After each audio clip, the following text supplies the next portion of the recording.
Mindenki gyere ide! Hát, én nem vagyok olasz építész.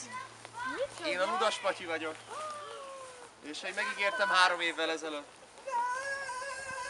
Törvényt fogok én szolgáltatni, és 3-szorosan fogom visszaadni, amit rám rót, mert mint igazság, az nem volt törvény, úgyhogy kezdjük is a 25-öt.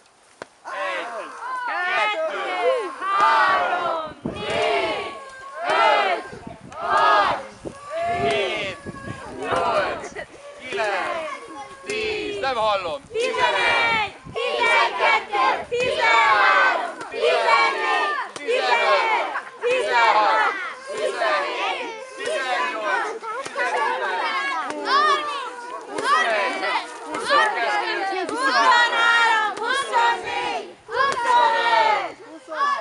és most jegyezze meg, hogy még 2-szer visszatérek, úgyhogy nyalogassa sebeit, viszont tőletek gyerekek, arra kérnélek titeket, hogy amíg föl nem értek a tetőre, szedjetek gyógynövényeket, 3 marékkal legalább fejenként, jó? Gyógynövény? Mindenféle gyógynövény, turboját, valamilyen citromfüvet, amit csak találtok, csipkebogyót, kamillát, ahogyha látok ilyet, ne felejtsetek el arra, hogy én kértelek titeket erre, jó? Szedjetek le jó sok marékkal, és ne felejtjétek el Ludasba.